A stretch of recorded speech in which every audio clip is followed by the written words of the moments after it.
Boa noite. Estamos aqui hoje para ver mais uma aula Saúde Pública 1. Nós vamos começar hoje pelos programas, né? Então hoje eu escolhi em especial a saúde do idoso. O que acontece? A saúde do idoso ela é extremamente fragilizada, né? Por quê? Porque muitas vezes a pessoa passa uma vida inteira sem nunca ter se cuidado, sem nunca ter praticado nenhum tipo de exercício, comendo todo tipo de alimento sem se preocupar com uma dieta equilibrada, sem muitas vezes fazer preventivo, sem muitas vezes fazer uma consulta preventiva, né, para poder tratar de doenças, de patologias. Muitas vezes não vão a ginecologista, no caso da mulher, o homem não vai a uma consulta de proctologista. Então, assim, a vida, né, ele é um cuidar contínuo. Então, nós temos que estar sempre nos cuidando, sempre zelando pela vida, né, em si. Para quê? Para que você venha a ter um envelhecimento saudável, né? Então, hoje nós começamos a ver a saúde do idoso. Então, o que acontece? Na saúde do idoso, nós vamos ver que muitas vezes o idoso, ele envelhece de forma ruim. E aí, o que acontece?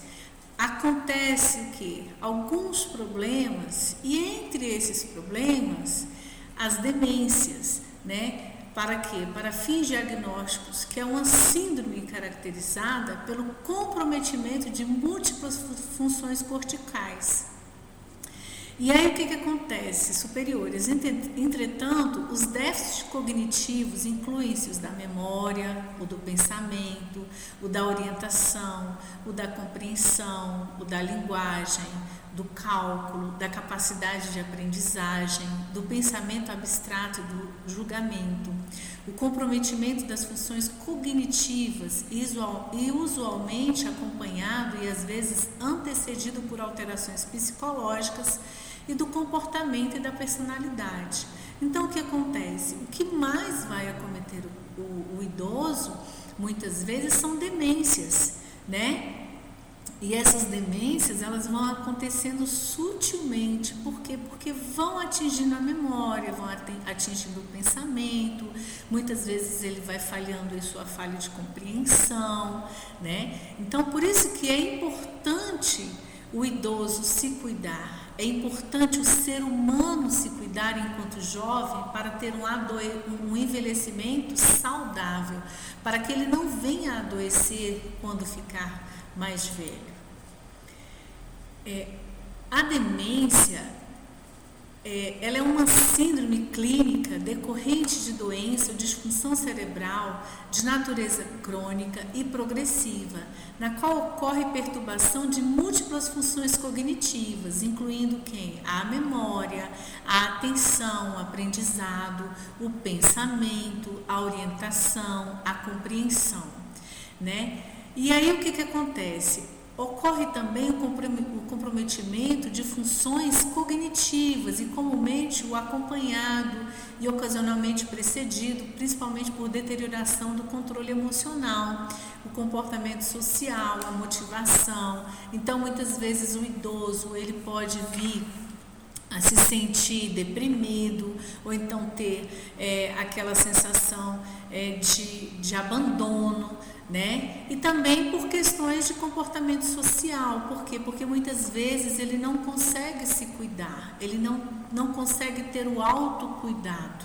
né? E muitas vezes também ele perde a motivação. A demência, ela vai produzir um declínio apreciável no funcionamento intelectual que interfere com as atividades diárias. Então, o que acontece? Ela, com essa disfunção cerebral, com essa natureza que vai ser crônica e vai ser bem progressiva, muitas vezes a pessoa ela vai perdendo a necessidade de tomar um banho, a necessidade de escovar os dentes, a necessidade de se alimentar corretamente. Então é extremamente importante a gente abordar a saúde do idoso lembrando que ele também precisa de cuidados, ele também precisa de carinho, ele também precisa de incentivo, ele também precisa de zelo, tá? Entre as pessoas idosas, a demência faz parte do grupo das mais importantes doenças que acarretam declínio funcional progressivo e perda gradual da autonomia da independência. Então, a pessoa idosa, ela começa a perder a sua independência, ela começa a perder a sua capacidade cognitiva de resolver as coisas, de fazer determinadas coisas. Então, por isso é importante nós estarmos sempre,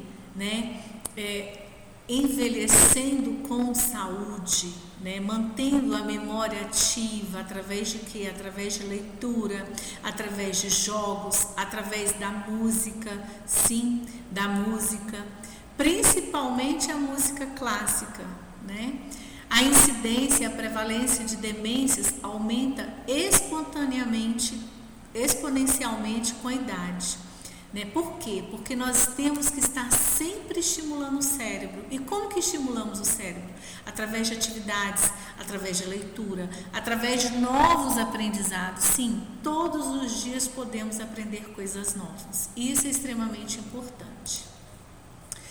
São causas reversíveis da demência. O uso de medicamentos, como por exemplo psicotrópicos, analgésicos, narcóticos, metabólicos, como os distúrbios hidroeletrolíticos, desidratação, insuficiência renal ou hepática e hipoxemia.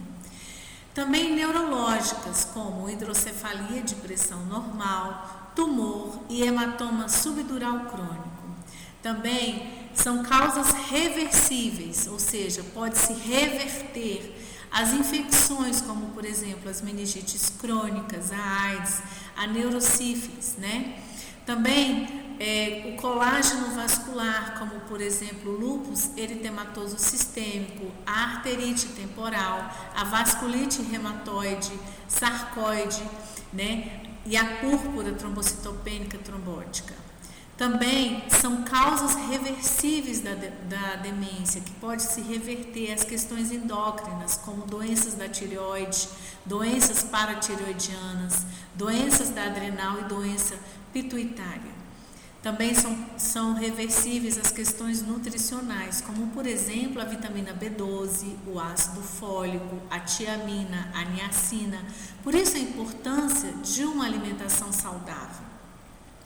Alcoolismo crônico, A pessoa bebe muito, ela começa também a apresentar alguns distúrbios de demência, pode ser reversível a partir do momento em que a pessoa para de beber e ela passa a se alimentar melhor. Outras causas são as doenças pulmonares obstrutivas crônicas, a insuficiência cardíaca congestiva e a apneia do sono.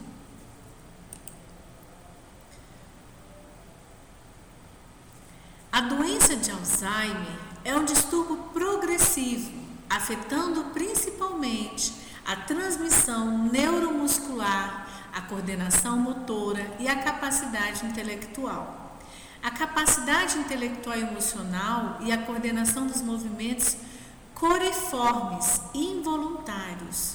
Então a pessoa começa a apresentar alguns movimentos involuntários. Os centros cerebrais, eles são responsáveis pelo controle e regulação dos movimentos e a bradicinesia, que são movimentos muito lentos. A memória, a cognição e a capacidade do autocuidado. Então, a doença de Alzheimer, ela vai progressivamente afetando a memória do indivíduo, a sua cognição, a sua capacidade de se cuidar, A bainha de mielina e a capacidade intelectual e a transmissão de neurotransmissores. Então, a doença de Alzheimer, ela começa a afetar a célula em si, ela começa a afetar os nossos neurônios, a nossa capacidade intelectual, a transmissão entre células neuronais.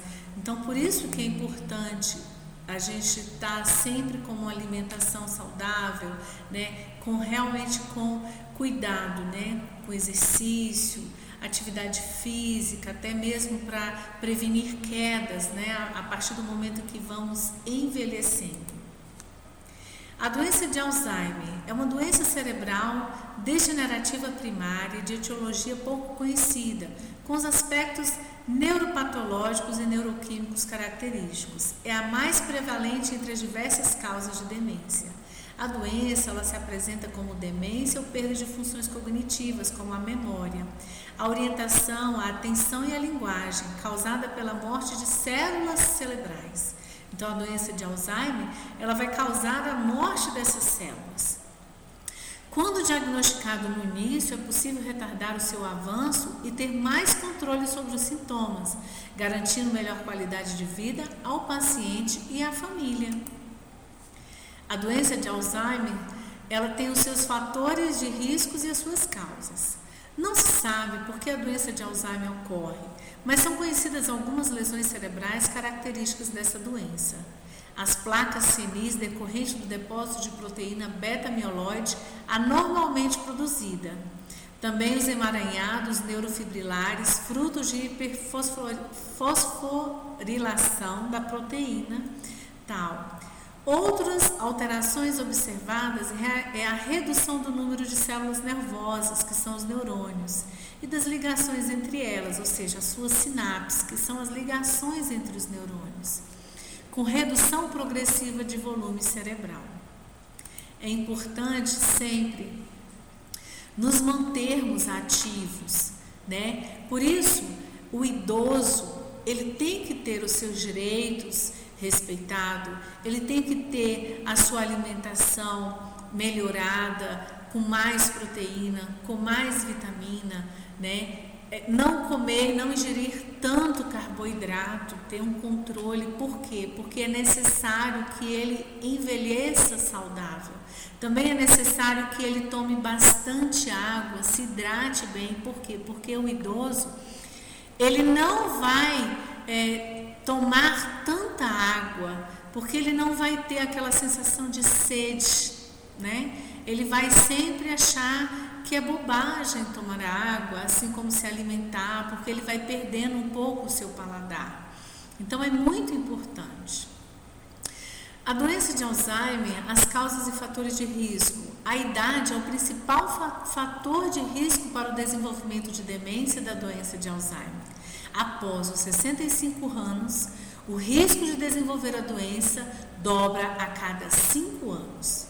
As mulheres, elas parecem ter risco maior para o desenvolvimento dessa doença, mas talvez isso aconteça pelo fato de elas viverem mais do que os homens. Sim, as mulheres vivem mais do que os homens. Os familiares de pacientes com doença de Alzheimer têm risco maior de desenvolver essa doença no futuro, comparados com os indivíduos sem parentes com Alzheimer. Embora a doença seja considerada hereditária, há casos, principalmente quando a doença tem início antes dos 65 anos, que a herança genética é importante.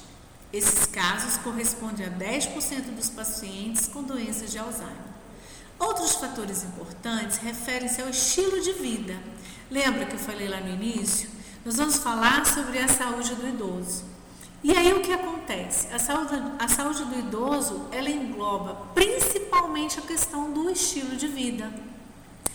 Como que você quer chegar na idade, na melhor idade, digamos assim, chegar bem com saúde, com atividade, sem estar caindo a todo momento, sem estar doente, né? Sem estar com problemas de saúde, se durante toda a sua vida, durante todo o seu envelhecimento, você não se preocupou com a alimentação, você não se preocupou com a hidratação, você não se preocupou com uma atividade física necessária para quê? Para te manter saudável. Então, nós temos que pensar nisso desde o início da nossa vida, desde todo o tempo, digamos assim. Por quê?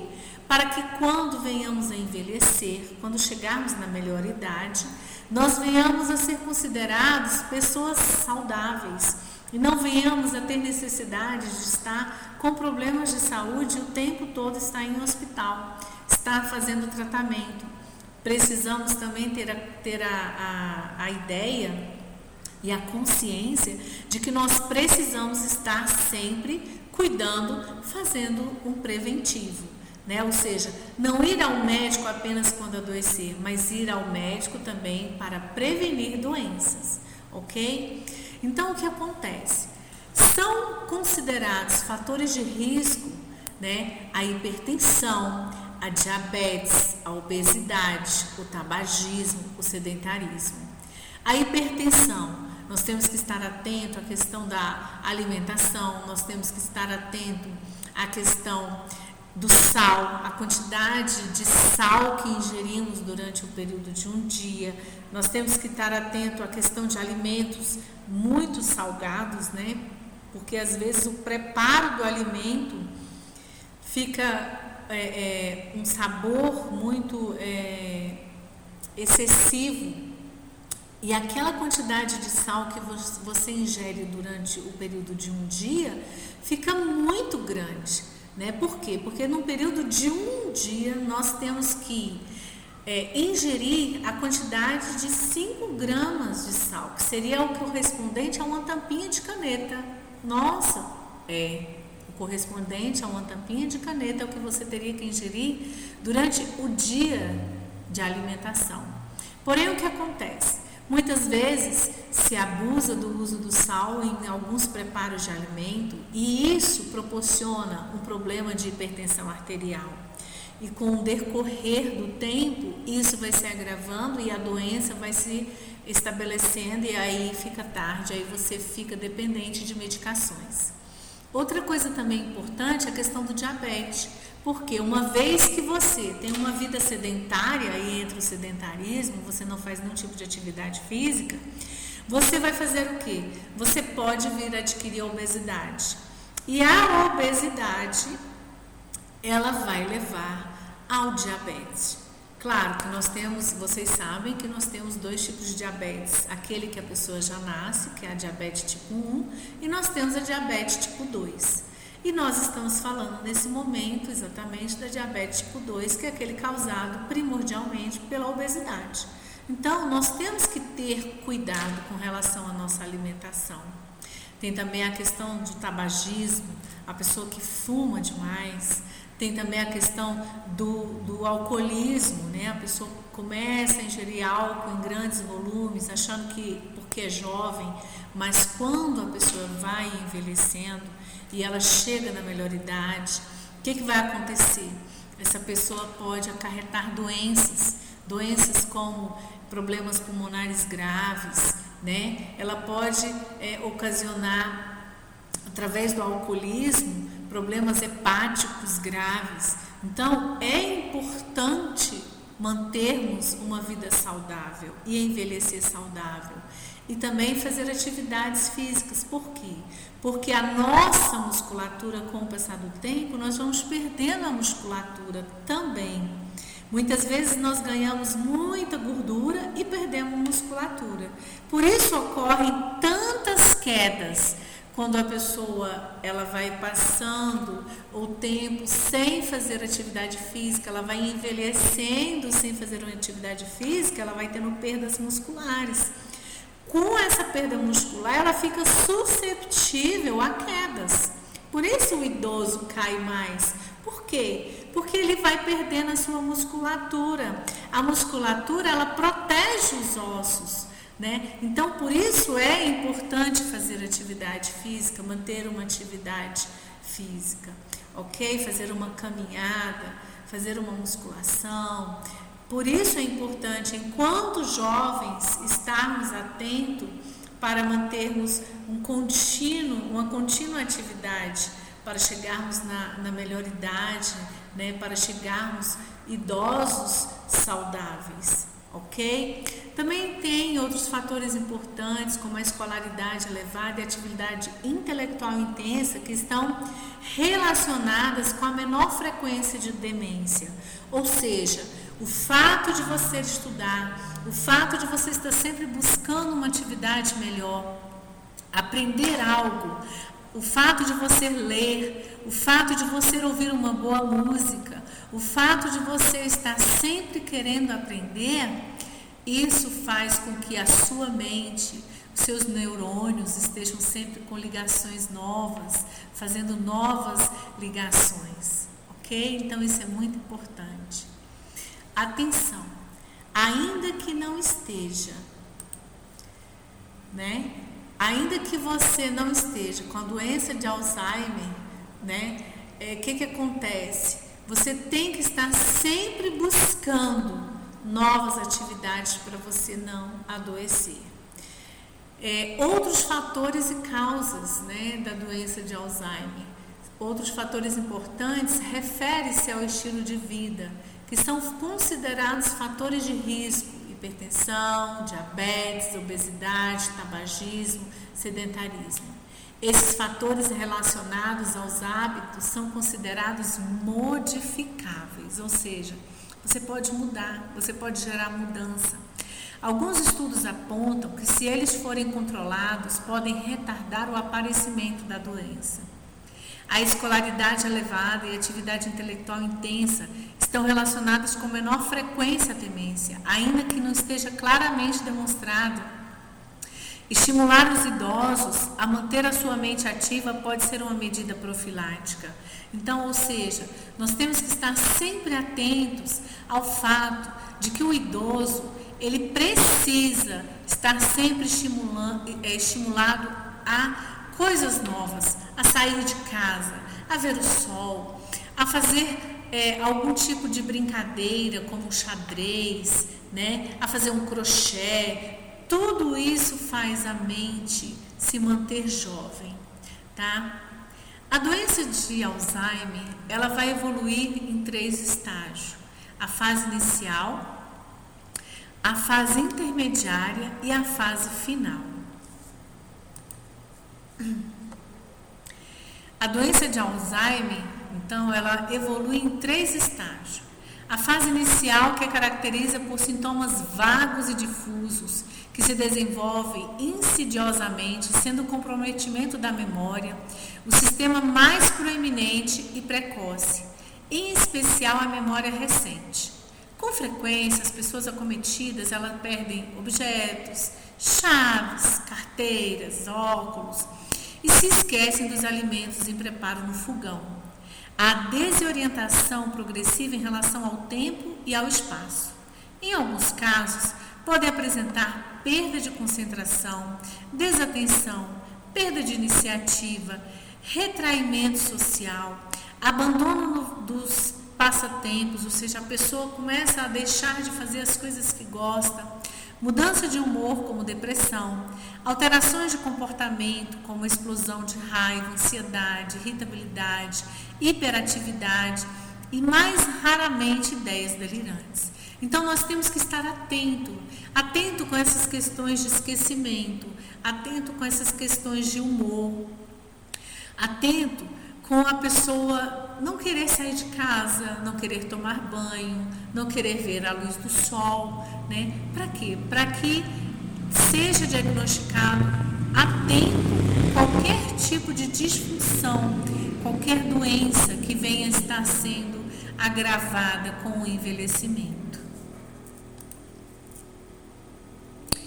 A fase inicial, ela vai acontecer lapsos de memórias, mudança no comportamento, senso de direção. A pessoa começa a não saber onde está, onde vai, o que ela queria, tá? Atitudes muito mais agressivas do que o normal. Então, o humor, ele fica débil, a pessoa começa a mudar de humor com muita fragilidade, ela muda muito. A atitude fica muito agressiva, então a pessoa fica mais agressiva do que o normal. Dificuldade de fixar novas informações, ela fica assim um pouco mais teimosa do que o normal, por isso que muitas vezes você vê assim um idoso muito teimoso. Às vezes ele não quer tomar banho, ele não quer comer, ele não quer beber água, ele não quer sair de casa, ele não quer ver o sol. Mesmo ele não querendo, nós temos que incentivá-lo. Nós temos que levá-lo a fazer essas coisas e muitas vezes precisa ser tratado, muitas vezes precisa fazer um acompanhamento mais profundo desse idoso, ok? Outra coisa também em relação à doença de Alzheimer, ela evolui nesses 3 estágios e aí nós temos a fase intermediária. A fase intermediária ela vai caracterizar-se por deterioração mais acentuada dos déficits de memória e pelo acometimento de outros domínios de cognição, como a afasia e a agnosia, né? Que é a dificuldade muitas vezes de falar, tá? E alterações visoespaciais e visoconstrutivas e apraxia. Os distúrbios de linguagem, inicialmente caracterizados pela dificuldade de nomeação, progridem com dificuldade na escrita, empobrecimento de vocabulário, parafasias semânticas e fonêmicas, aprendizado, a memória fica remota, a capacidade de fazer cálculos também pode diminuir, com abstrações, resolver problemas fica mais difícil. Questão de organização, planejar e realizar tarefas em etapas são seriamente comprometidas. O julgamento ele fica alterado, perdendo principalmente a noção de risco, com fogo, com quedas, né, com facas.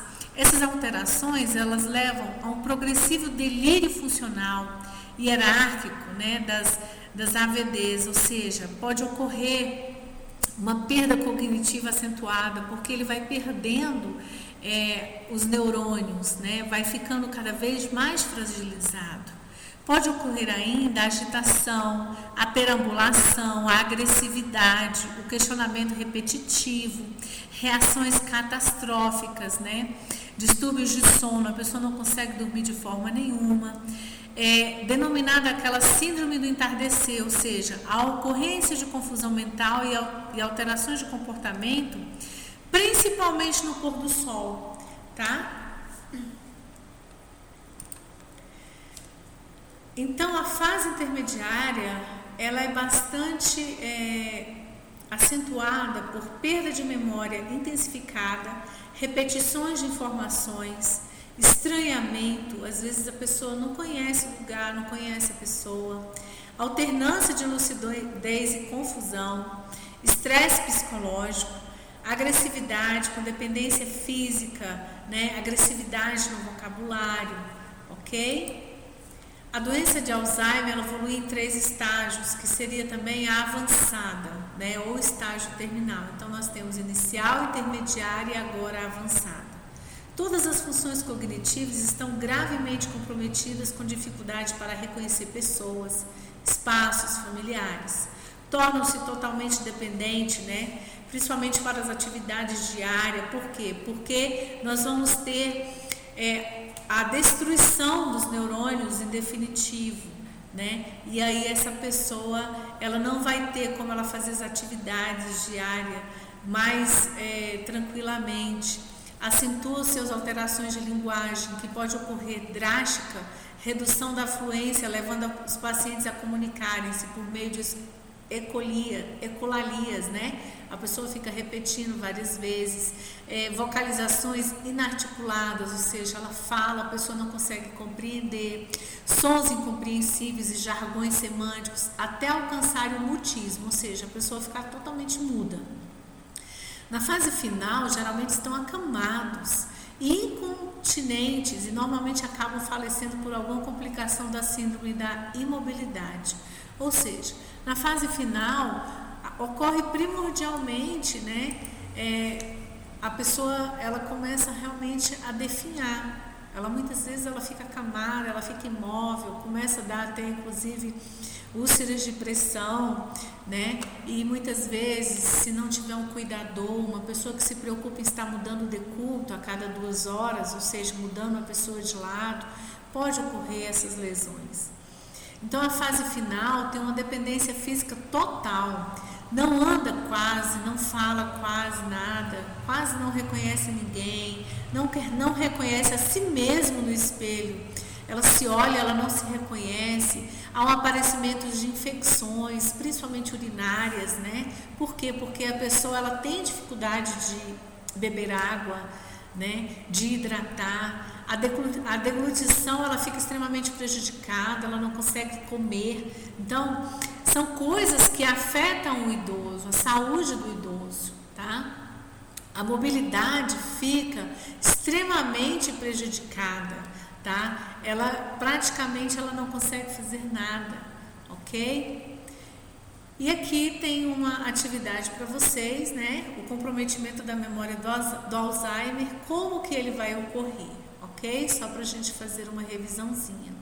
E juntamente com essa atividade, vocês vão fazer para mim, vocês vão pegar todas as palavras que vocês não reconheceram, vocês vão fazer um levantamento, né, no dicionário médico no caso, e vocês, no dicionário técnico, e vocês vão descrever cada uma das palavras, o que é o lalismo, o que é o mutismo, e aí vai. Todas as palavras que vocês não conhecem, vocês vão fazer uma lista e vocês vão estar colocando e conceituando, ok? Vamos seguir mais um pouquinho. O diagnóstico da doença de Alzheimer. A certeza do diagnóstico só pode ser obtida por meio do exame microscópico do tecido cerebral do doente após o seu falecimento. Então é muito triste, porque a pessoa não precisa morrer para poder a doença realmente ser diagnosticada. Na prática, o diagnóstico da doença de Alzheimer ele é clínico, isto é, depende da avaliação feita por um médico que irá definir a partir de exames e da história do paciente qual a principal hipótese para a causa da demência. Então, o que acontece? A questão do Alzheimer realmente fica o seu diagnóstico um pouco demorado, porque muitas vezes você vai em N médicos, você vê que seu pai, sua mãe, sua tia, seu avô, eles estão perdendo a memória, eles estão perdendo o movimento, E aí você vai em inúmeros médicos para você conseguir o diagnóstico de Alzheimer. Os exames de sangue e de imagem, como por exemplo a tomografia preferencialmente, ou então a ressonância magnética do crânio, devem ser realizados para excluir a possibilidade de outras doenças. Uma novidade nas pesquisas científicas é a análise de biomarcadores da beta-amiloide, das placas senis e de proteína tau, dos emaranhados neurofibrilares, ou seja, das células neuronais, que estão sendo estudadas para auxiliar no diagnóstico preciso da doença de Alzheimer. Mas vocês viram que é muito complicado fazer realmente um diagnóstico.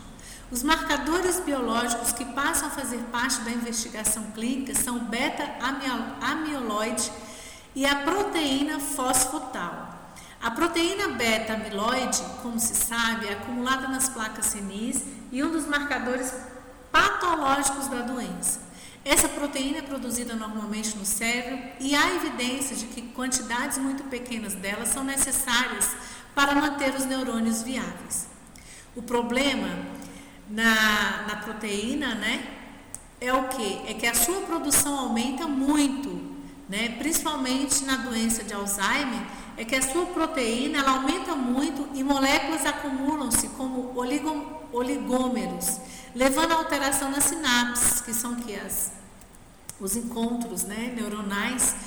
O primeiro passo para a série de eventos que leva à perda de neurônios e dos sintomas da doença.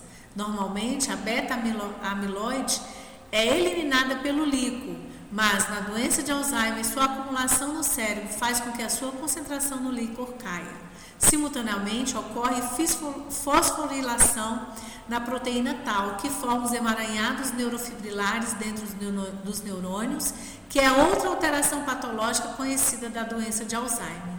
Com a morte neuronal, a fosfotal é eliminada pelo líquido, aumentando a sua concentração. Desta forma, na doença de Alzheimer, né, ocorre uma diminuição na concentração beta-amiloide e aumento.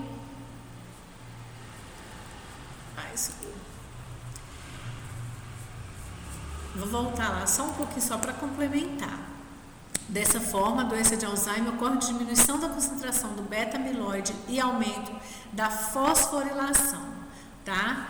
Então, o que acontece? Como vocês estão vendo, é muito complicado você diagnosticar o Alzheimer.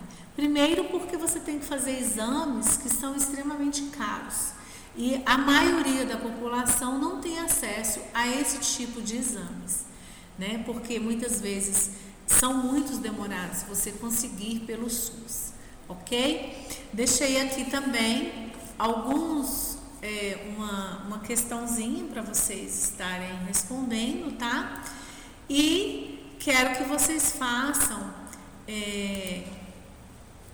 algumas, aqui também tem mais outra questãozinha, mas está tudo dentro do texto, tá bom? Para que vocês façam.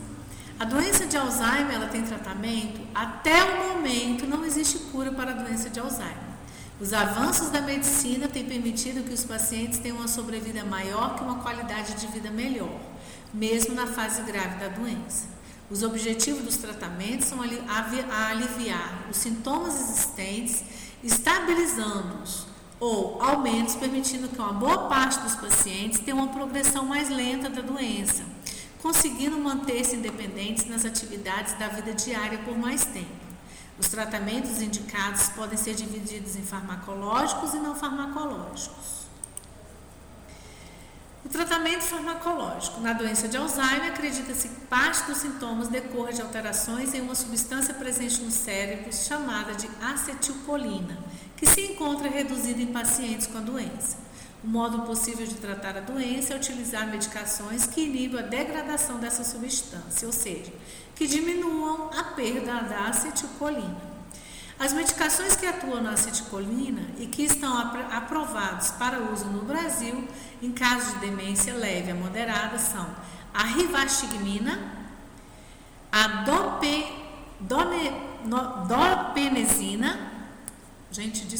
donepezila e a galantamina, conhecidas como inibidores da acetilcolinesterase ou anticolinesterásicos. Os efeitos positivos que visam a melhoria ou estabilização foram demonstrados para a cognição, o comportamento e a funcionalidade. A resposta ao tratamento é individual e muito variada, ou seja, a pessoa toma essa medicação, mas não quer dizer que realmente ela vai ficar curada, tá? Vai amenizar os sintomas, Os sintomas comportamentais e psicológicos podem ser tratados com medicações específicas e controladas. As evidências até o momento são da ineficácia do tratamento com ginkgo biloba, selegelina, vitamina E, ômega 3, redutores da hemocisteína, estrogênio, anti-inflamatórios e estatina. Sendo assim, o uso dessas substâncias e medicações com fim específico de tratamento para a demência não é recomendado. Ou seja, faz-se ainda o uso, porém não há evidências de que leve à cura. Pode aliviar alguns sintomas, mas que cure não. Há evidências científicas que indicam que atividades de estimulação cognitiva, social, física beneficiam a manutenção de habilidades preservadas e favorecem a funcionalidade. A qualidade e a quantidade de estímulos devem ser monitoradas e avaliadas a partir da resposta do paciente. É de fundamental importância para a adesão às propostas que essas atividades sejam agradáveis e compatíveis com as capacidades dos pacientes. O intuito dos tratamentos não farmacológicos não é fazer com que a pessoa com demência volte a funcionar como antes da instalação da doença, mas que funcione o melhor possível a partir de novos e evolutivos parâmetros. O treinamento das funções cognitivas, como a atenção, a memória, a linguagem, a orientação e a utilização de estratégias compensatórias são muito úteis para investimento em qualidade de vida e para estimulação cognitiva. Ou seja, você vai estimular o indivíduo através da música, através da leitura, através de atividades físicas, através de uma atividade motora, através de leitura, através de filmes, de audiovisuais. Você vai estimular o idoso para quê? Para que ele mantenha uma atividade e melhore. Porém, essa atividade não quer dizer que ele vai voltar a fazer funcionalmente como antes. Pode ser que ele faça menos do que antes, porém haja uma melhora nessa estimulação. Por isso que é importante estar cuidando do idoso de uma maneira que ele fique realmente ativo, tanto psicologicamente, tanto de forma motora, né? Tanto em suas atividades, ok? Então, o que acontece? As intervenções oferecidas podem ser nas 3 áreas diversas, como a estimulação cognitiva, como a leitura, com música, pode ser também física, com atividades físicas, como a natação, pode ser através do fisioterapeuta.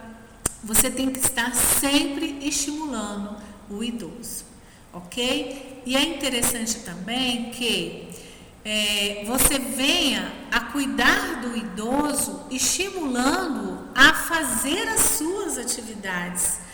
Se ele pode pentear o seu cabelo, então que ele penteie. Se ele pode comer, que ele coma. Se ele for acamado, se ele consegue virar na cama, que ele se vire sozinho. Se você vai colocar uma comadre, se ele consegue levantar o quadril, que ele levante o seu quadril.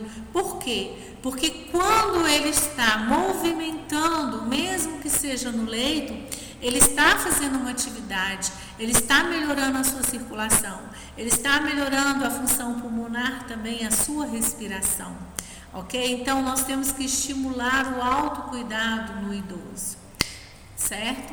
E aqui tem mais algumas perguntinhas para vocês, ok? Espero que gostem, tá? Para que vocês possam estar sendo estimulados, tá bom? Para que venham a só fixar mesmo a matéria. E aí nós vamos falar agora um pouquinho da demência vascular. A demência vascular, ela não é uma doença, mas sim um grupo heterogêneo de síndromes com vários mecanismos vasculares e mudanças cerebrais a diferentes causas e manifestações clínicas. É o segundo tipo mais prevalente de demência. O termo demência vascular tem conotação ampla, referindo-se a qualquer demência causada por doença cerebrovascular. É comumente utilizado para descrever os efeitos de grandes lesões tromboembólicas, mas possui outras etiologias.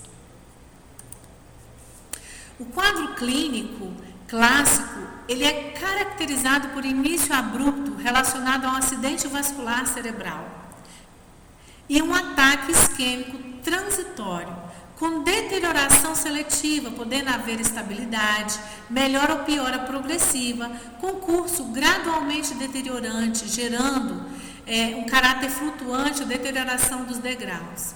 A ocorrência de sinais ou sintomas neurológicos focais contribui de maneira importante para o diagnóstico de doença vascular. Então, você vê que a demência vascular, ela está intimamente ligada a um acidente vascular cerebral. Né? Esse paciente, ou ele sofreu um acidente vascular recente, muitas vezes por uma hipertensão arterial, né? Muito intensa. Então, por isso a importância de ter o cuidado com a hipertensão do paciente. A demência vascular, o diagnóstico precoce da demência vascular e a identificação dos fatores de risco, eles permitem a elaboração de estratégias preventivas que podem retardar ou melhorar a evolução da pessoa, ou até mesmo prevenir a instalação da doença. A prevenção de novos eventos cerebrovasculares é a única medida comprovadamente eficaz para promover a estabilização e talvez a regressão das alterações cognitivas e comportamentais nessas pessoas. Na demência vascular, o diagnóstico é feito com base no quadro clínico e em exames complementares de neuroimagem com auxílio de escalas específicas. A ocorrência de sinais ou sintomas neurológicos focais contribui de maneira importante para o diagnóstico de demência vascular. A demência vascular versus a doença de Alzheimer. O diagnóstico diferencial entre demência vascular e a doença de Alzheimer pode ser muito difícil, sendo comum a coexistência das duas afecções, ou seja, das duas doenças. Geralmente, as pessoas com problemas vasculares apresentam déficits mais intensos em testes de movimentos repetitivos e dependentes de velocidade motora e de mecanismos corticais e subcorticais, Já as pessoas com Alzheimer, ela tem pior desempenho em teste de memória verbal e repetição de linguagem. As demências de corpúsculos de Lewy. Ela é uma tríade clássica. As demências de corpúsculos de Lewy, que é uma tríade clássica, ela tem uma flutuação na cognição, alucinações visuais recorrentes bem formadas, como, por exemplo, a descrição de uma pessoa, a produção de alucinações com detalhes. Também ocorre o parkinsonismo precoce, com rigidez, acinesias e faces amímicas, né? A pessoa não movimenta a sua face. Temos também a demência frontotemporal, com doença de Pick, que se inicia pré-senil a partir dos 45 anos, que apresenta mudanças na personalidade, no comportamento, alterações de linguagens com características iniciais bem marcantes. É comum também alterações no comportamento sexual, com desinibição, jocosidade, hipersexualidade, além de hiperoralidade, hiperfeiura com ganho de peso e obsessão em tocar objetos, e o comprometimento da memória geralmente mais tardio. A reabilitação cognitiva e grupo de apoio familiar. A demência no meio familiar provoca diversas mudanças, entre elas socioeconômicas, rompimento da inter-relação do paciente com o familiar, influência e instalação da doença, contribuição para pior ou agravamento da doença, alteração à dinâmica familiar devido à perda da autonomia e independência dos pacientes. Ou seja, acontecem alterações biopsicossociais, tanto na paciente como no cuidador ou familiar. Entre as alterações mais comuns se destacam a angústia, o sentimento de culpa, a ira, a agressividade, constrangimento, inversão de papéis, doenças orgânicas, entre outras, sendo indispensável o apoio terapêutico para o paciente e o cuidador familiar.